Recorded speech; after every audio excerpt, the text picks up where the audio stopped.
Hi hello నమస్తే. Welcome to RK communication city news. నేను మీ శివప్రసాద్. తాడేపల్లిగూడెంలోని doctor GR Reddy eye hospital. ఇది ఉమ్మడి తెలుగు రాష్ట్రాల్లోనే అతిపెద్ద ఐ హాస్పిటల్గా పేరొందిన హాస్పిటల్. ఇక్కడ క్యాట్రాక్ట్ ఆపరేషన్ల దగ్గర నుంచి రెటీనా మార్పిడి వరకు డాక్టర్ రెడ్డి గారి తనయుడు డాక్టర్ సందీప్ రెడ్డి చేస్తారనేది తాడేపల్లిగూడెం వాసులు ఒకప్పుడు గర్వంగా ఫీల్ అన్నమాట. ఇప్పుడు అదే తాడేపల్లిగూడెం వాసులు తమకు ఈ హాస్పిటల్లో అన్యాయం జరుగుతుందంటూ ఆరోపణలు వినిపిస్తున్నాయి. అయితే ఈరోజు ఒక విచిత్రమైన సంఘటన జరిగింది. క్యాట్రాక్ట్ ఆపరేషన్ నిమిత్తం వారం రోజుల క్రితం ముప్పిడి లక్ష్మి అనే 77 ఏళ్ల మహిళను, రిటైర్డ్ టీచర్ను తన కుమారుడు అజయ్ హాస్పిటల్కి తీసుకెళ్లాడు. అయితే అపాయింట్మెంట్ ఇది గవర్నమెంట్ టీచర్గా రిటైర్డ్ అవడంతో ఈహెచ్ఎస్లో ఈ ఆపరేషన్ వస్తుందని చెప్పడం, అయితే ఈ హాస్పిటల్లో ఈ ఆపరేషన్కు తగిన డేట్ కేటాయించడం, 10వ తారీఖున డేట్ కేటాయించారంటూ గత 2 రోజుల క్రితం హాస్పిటల్ నుంచి ఈ అజయ్కి ఫోన్ వెళ్ళడం, 9వ తారీఖున టెస్టులకు రావాలని చెప్పడంతో 9వ తారీఖు ఈరోజు టెస్టులకు వెళ్ళడం కూడా జరిగింది. అయితే కంటికి సంబంధించిన పరీక్షలతో పాటు రక్త పరీక్షలు కూడా హాస్పిటల్కి సంబంధించిన ఏదైతే సర్జరీ ప్యాకేజ్ కూడా చేశారని, అందులో హెచ్ఐవి పాజిటివ్ వచ్చిందని ఈ అజయ్కి తెలవడంతో నిర్ఘాంతపోవడం అజయ్ వంతైంది. 77 ఏళ్ల తన తల్లి రిటైర్డ్ టీచర్ ఇప్పుడు హెచ్ఐవి బారిన పడడం, అది కూడా 3 నెలలకు ఒకసారి ఆమె హెల్త్ చెకప్ చేయించుకోవడం, పూర్తి స్థాయి ఆరోగ్యంగా ఉండడంతో అనుమానం వచ్చి బయట ల్యాబ్లో హెచ్ఐవి టెస్ట్ చేయిస్తానికి బయలుదేరటం.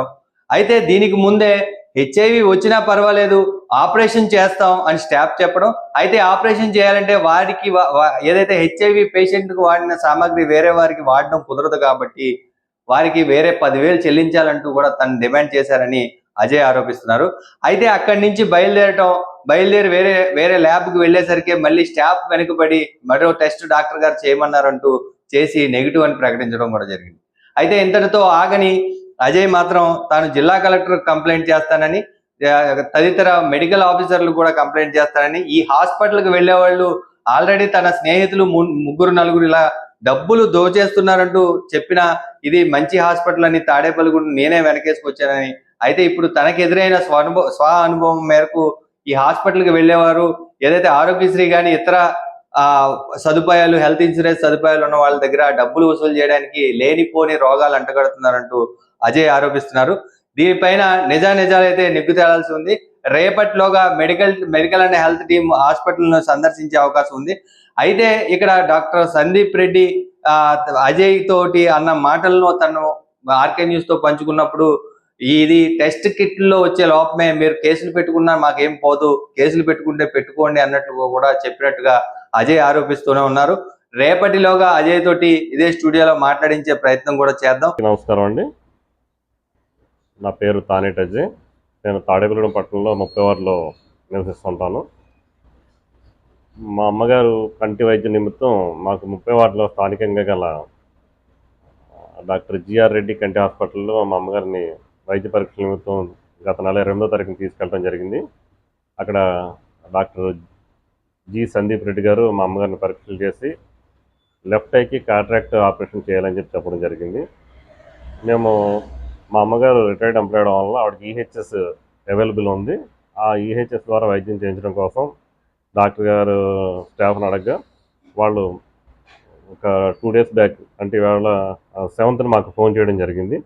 డాక్టర్ గారు 10వ తారీఖున సర్జరీ చేస్తూ ఉంటున్నారు కాబట్టి మీరు దానికి రెడీ అయ్యి రావాలని చెప్పడం జరిగింది. ఈవేళ ఉదయం మేము హాస్పిటల్కి వెళ్ళగా మా అమ్మగారికి ఈహెచ్ఎస్ ద్వారా అంతా ఆన్లైన్ చేసి టెస్టులు చేయడం జరిగిందండి. ఆ టెస్టులు ఏంటంటే బ్లడ్ టెస్ట్ కూడా చేశారు. బ్లడ్ టెస్ట్ చేసిన తర్వాత హాస్పిటల్ సిబ్బంది మమ్మల్ని డాక్టర్ గారి దగ్గర రమ్మంటున్నారని పిలిచి మమ్మల్ని కూర్చోబెట్టి, మా అమ్మగారు నన్ను కూర్చోబెట్టి, మా అమ్మగారికి హెచ్ఐవి పాజిటివ్ ఉందని చెప్పడం జరిగింది. మా అమ్మగారి వయసు 77 సంవత్సరాలండి. ఆవిడ ఒక రిటైర్డ్ టీచర్. నేను దాని మీద విస్మయం చెంది హాస్పిటల్ సిబ్బందిని అడిగాను, ఏమండి ఇది అసలు ఎలా జరుగుతుంది? మా ఆవిడ ప్రతి 3 మంత్స్కి ఒకసారి మెడికల్ చెకప్ చేయించుకుంటారు, ఆవిడ హెల్త్ కూడా చాలా మంచి కండిషన్ ఉంది, ఏ ఇబ్బంది లేదంటే, కాదండి మేము ఇలా ఆపరేషన్ చేసే ప్రతి వాళ్ళకి చేస్తూ ఉంటాం, కానీ ఆపరేషన్ అయితే చేయడం మానేము, ఇలా ఉన్నవాళ్ళు ఆపరేషన్ చేయించుకోవాలంటే పాజిటివ్ వచ్చిన వాళ్ళు దానికి 10,000 రూపాయలు అడిషనల్గా మీరు డబ్బులు కట్టాలని చెప్పడం జరిగిందండి.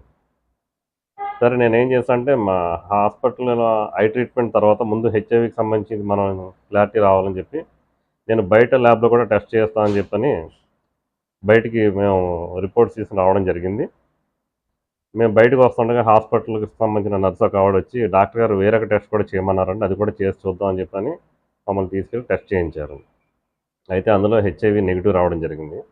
నేను వెంటనే డాక్టర్ గారిని వెళ్ళి కలిశాను. కలిసి అడిగా ఆయన ఏం చెప్తున్నారంటే అది టెస్ట్ చేసే కిట్లు ప్రాబ్లం తప్ప మాది కాదు ప్రాబ్లం అది. మీరు కావాలంటే దానికి సంబంధించి కేసు పెట్టుకోవచ్చు. అంతే తప్ప మాదైతే నిర్లక్ష్యం లేదని చెప్తున్నారు.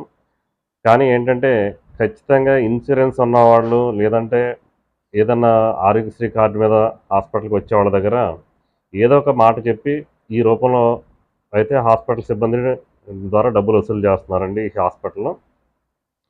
తాడేపల్లిగూడెం పట్టణంలో మంచి కంటి హాస్పిటల్ ఉందని చెప్పి ఎంతవరకు సంతోషించేవాళ్ళం. అయితే ఈ హాస్పిటల్ మాత్రం హాస్పిటల్ బిల్డింగ్ రూపంలో మొత్తం ఇక్కడికి వచ్చే రోగుల నుంచి అందులోనూ మెయిన్ ముఖ్యంగా ఈ ఆరోగ్యశ్రీ, ఈహెచ్ఎస్ ద్వారా వచ్చే వాళ్ళ దగ్గర నుంచి అధిక మొత్తంలో ఏదో ఒక రూపంలో డబ్బులు లాగడం అయితే జరుగుతుందని మాకు అర్థమైంది.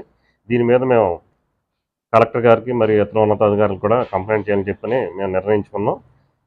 ఈ బిగ్ టీవీ మరియు ఐ న్యూస్ ద్వారా మిగిలిన ఛానల్స్ ద్వారా మేము తెలియజేసేది ఏంటంటే హాస్పిటల్కి వెళ్ళేటప్పుడు మాత్రం 1, 2 సార్లు విచారించి ఇతరుల సూచనలు తీసుకుని హాస్పిటల్కి వెళ్ళి వైద్యం చేయించుకుని చెప్పవచ్చు. ఎందుకంటే చాలా విపరీతంగా భయంకరమైన జబ్బుల పేర్లు చెప్పి మన దగ్గర డబ్బులు వసూలు చేస్తున్నారనేది చాలా దారుణం ఇది. కావాలంటే వాళ్ళు ఈ ద్వారా ఎంత వస్తుంది ఇంకా అడిషనల్గా ఎంత కట్టండి అంటే పర్లేదు, కానీ మన మీద లేని జబ్బుల్ని అంటగట్టి అది కూడా ఒక వృద్ధులకి పిల్లల పేర్ల మీద ఇలా అంటగట్టడానికి చాలా దారుణం ఇది. ఇలాంటి వైద్యుల మీద కూడా అందరూ తగిన చర్యలు తీసుకోవాలని అటు రాజకీయ నాయకులని ఇటు అధికారులు కూడా నేను ఈరోజు సవినయంగా కోరుతున్నానండి. చూస్తూనే ఉండండి ఆర్కే కమ్యూనికేషన్స్ సిటీ న్యూస్.